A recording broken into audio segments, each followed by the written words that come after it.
খেদমত করেছো, এবার একটু ধৈর্য ধরো, সবর করো।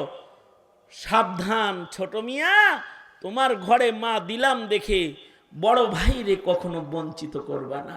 বড় ভাই যদি কখনো মায়ের নিজ ঘরে চায়, তুমি নিজে কোলে কইরা বড় ভাইয়ের ঘরে দিয়ে আইবা। আবার তোমার মনে চাইলে নিজে কোলে করে নিয়ে আসবা। বড় ভাইরেও বঞ্চিত করো না। বিচারপতি সাক্ষাৎকারে বলে, এই বিচার কইরা যে আমার চোখের পানি ঝরা শুরু হয়েছে, এটা বন্ধ হইতাছে না।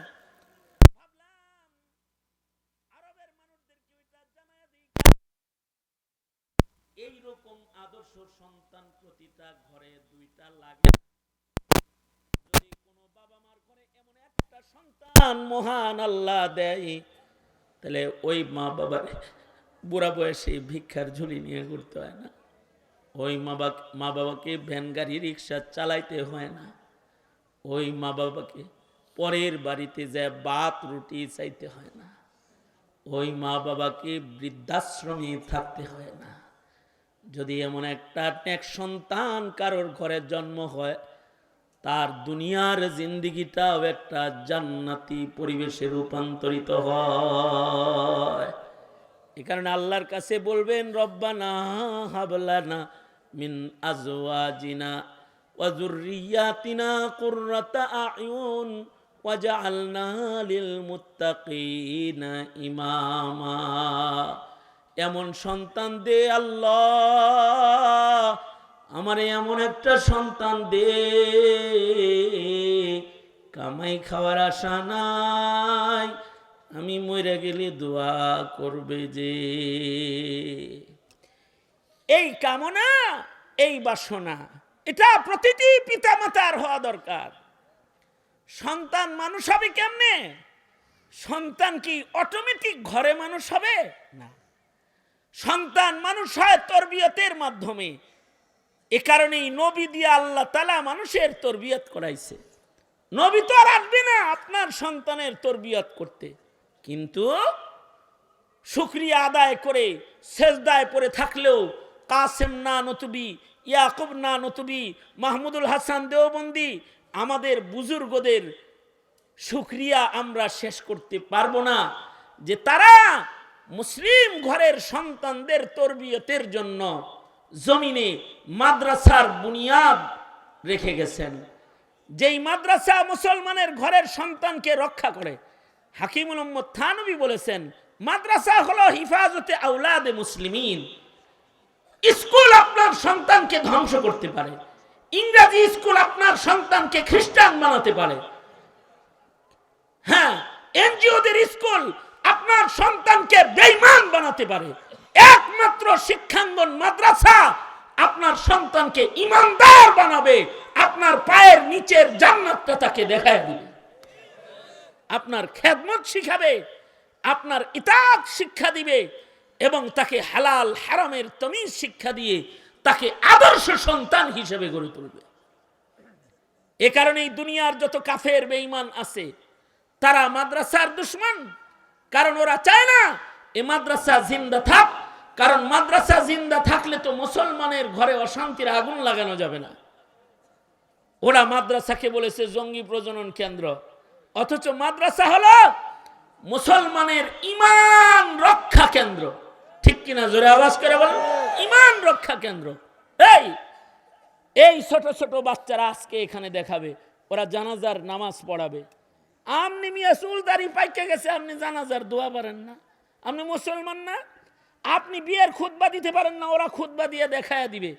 আপনি জুমার নামাজ পড়াতে পারেন না, খুতবা পারেন না, ওরা জুমার নামাজ পড়ে দেখায়া দিবে। ওরাই 20 রাকাত তারাবি খতম পড়ে আল্লাহর কালাম সামনে দাঁড়ায় দাঁড়ায় পড়ে আপনাকে শোনায়া দিবে। মুসলমানের সমাজে এগুলোই যদি না থাকে, তাই তো কবরে শুয়ে শুয়ে নাস্তিক আর মুরতাদের আওয়াজ শুনতে পাবা। মুসলমান, তুমি কবরে শুয়ে থাকবা আর তোমার খানদান থেকে নাস্তিক মুরতাদ আওয়াজ করবে। সুতরাং আমাদের খানদানে আমাদের সন্তানদেরকে জাতি উঠাবার জন্য, মানুষ বানানোর জন্য মাওলানা মঞ্জুর কমিশনার সাহেব যে মাদ্রাসা করেছে, এটা তার না, এটা তার সমাজের প্রতিটি মুসলিম সন্তানের জন্য আলো বিতরণ কেন্দ্র। সুতরাং এইটাকে দেখভাল করবেন। স্মরণ থাকবে তো ইনশাআল্লাহ? স্মরণ থাকবে তো ইনশাআল্লাহ? আমি এই মাদ্রাসার কোনো কালেকশন করতে বসি নেই, তবে আমি 10 জন আজীবন সদস্যর নাম লিখব, যারা বেশি না, মাসে না, বছরে মাত্র 1200 টাকা দিবেন। বছরে, মাসে 100 করে, বছরে 1200 টাকা দিবেন। যতদিন বেঁচে থাকবেন, রোজার মাস আসলেই বদ্রী সদস্য হিসেবে 1200 টাকা মাদ্রাসায় দান করবেন। 10টা লোকের নাম লেখাবো সন্তান প্রজননের জন্য, ঈমান রক্ষা করার জন্য। 10টা মানুষের নাম লেখাবো আজীবন সদস্য। হাত তোলেন। আলহামদুলিল্লাহ।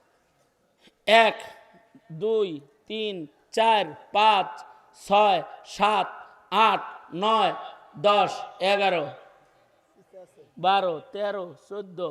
আমি চাইছি কয়জন? 10 জন। আল্লাহ দিছে। এখনো আমাদের নামান, হাত নামান, এখনো আমাদের মুসলমানরা এরা নিজেদের সন্তানের কদর করে, কিন্তু আমরা আমাদের সন্তানের কদর যে করি, যারা আমাদের দেশ চালায় ওরা বুঝে না। ওরা আমাদের সন্তানদের গান শিখাইতে চায়, সমকামিতা শিখাইতে চায়, ট্রান্সজেন্ডার শিখাইতে চায়। ঠিক না বে ঠিক বলেন? যেই ক্ষমতায় বসে সে আমার সন্তানের ঈমান নিয়ে টানাটানি করে। আলেম ওলামারা জাতির সন্তানের ঈমান রক্ষার মেহনত করে। হ্যাঁ, আলেমরা মাঝে মধ্যে রাজপথে দাঁড়ায় গরম কথা কয়। আলেমরা গরম কথা না কইলে তো নাস্তিকরা এই দেশ দখল করে লয়ে যাবে। তখন কই যাবা? তখন তো হিন্দুস্তানি হুকুমত কায়েম হবে আর আমেরিকার হুকুমত কায়েম হবে। এই মৌলবীরা যতদিন আছে, তাদের জবান যতদিন আছে, ততদিন ইমানদারি লয়ে বাঁচতে পারবা স্বাধীনতার সাথে। এদের জবান বন্ধ হয়ে গেলে কাফের মুশরিকের গোলামে পরিণত হতে হবে। এ কারণে আলেমরা তো কিছু কথা বলবেই। এইটাও সমাজের জন্য নিয়ামত। সমাজের মানুষের কর্তব্য হলো আলেমরা যেদিকে, সমাজের মানুষ থাকবে সেদিকে। ইনশাআল্লাহ তৈয়ার আছেন তো? ইনশাআল্লাহ। এই মাদ্রাসার মাটি কাটা থেকে আমি এই মাদ্রাসার সাথী। আমার বন্ধু মাওলানা মঞ্জুরুল ইসলাম মঞ্জুর সাহেব, উনি মাটি কাটার থেকে এই মাদ্রাসার সাথে আমরা জড়িত। এমন কোন অনুষ্ঠান নাই যে অনুষ্ঠানে এখানে কদম রাখা হয় না। তার ছেলে হাফেজ মাওলানা মাহমুদ, আমার ছাত্র, আমার মাদ্রাসায় ইফতা পড়েছে, মুফতি, এই মাদ্রাসার হাল ধরেছে। আজকে মাদ্রাসার রং পাল্টায় গেছে। আপনারা সবে মিলে মাদ্রাসাকে দেখবেন ইনশাআল্লাহ। বলেন ইনশাআল্লাহ। আমার পরে এখানে গাজী আল মাহমুদ তো আছেই। সবচেয়ে বড় কথা হলো আমার অত্যন্ত স্নেহের ছোট ভাই মুফতি সাইদ আহমদ কলরব। চমৎকার আলোচনা ও চমৎকার নাশিদ গজল, সে জনপ্রিয় একজন ব্যক্তি বাংলাদেশের। সে এখনই স্টেজে আসবে এবং আলোচনা করবে। আমি আশাবাদী আপনারা সবাই আদবের সাথে মাহফিলে বসে মাহফিলের আজমত রক্ষা করে কিছু কথা শুনবেন এবং এই মাদ্রাসার দিকে খেয়াল রাখবেন। মৌলানার হাতকে শক্তিশালী করবেন ইনশাআল্লাহ। কারা কারা পক্ষে আছেন? ইনশাআল্লাহ। ইনশাআল্লাহ আছেন না? ইনশাআল্লাহ মাদ্রাসার পক্ষে। আল্লাহ আপনাদের কবুল করুক। আমিন বলেন, আমিন বলেন। হ্যাঁ, আমিন বলেন। সবাই সাদকা করে যাবেন।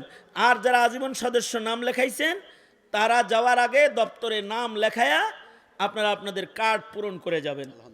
মাহমুদ, এই যারা হাত উঠাইছে এদের নাম লিখে কার্ড পূরণ করে দিবা, আর তাদেরকে আজীবন সদস্য সনদ দিবা। তারা মরবে তো তাদের জানাজায় এই মাদ্রাসার ছেলেরা যাবে, কারণ তারা এই মাদ্রাসার আজীবন সদস্য। তারা বেঁচে থাকবে, এই মাদ্রাসার দোয়ার অনুষ্ঠানে তারা দাওয়াত পাবে, তারা সব সময় এই মাদ্রাসার সাথে থাকবে। আল্লাহ তাআলা আপনাদের আরও যারা নিয়ত করছেন আপনারা সদস্য হয়ে যাবেন। আমি যেন খবর পাই যে আমি যদিও 15 জনের হাত উঠাইছি, যে 50 জন হয়ে গেছে গা সদস্য, এরকম যেন একটা খবর আমি পাই। আল্লাহ তাআলা কবুল করেন। আমাদের আজকের প্রধান অতিথি, উনি ওনার সদস্য টাকা দিয়েই দিয়েছেন, উনি সদস্য হয়ে গেলেন।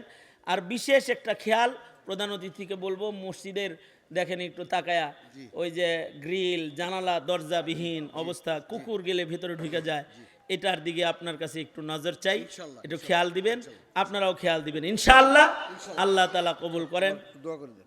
আল্লাহ তালা কবুল করেন, আমিন। আল্লাহ তালা কবুল মঞ্জুর করেন, আমিন।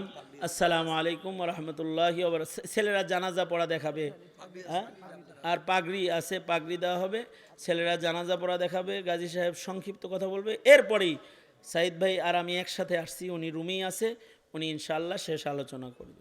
আলহামদুলিল্লাহ, অত্যন্ত চমৎকার নসিহত উপহার দিলেন আমাদেরকে।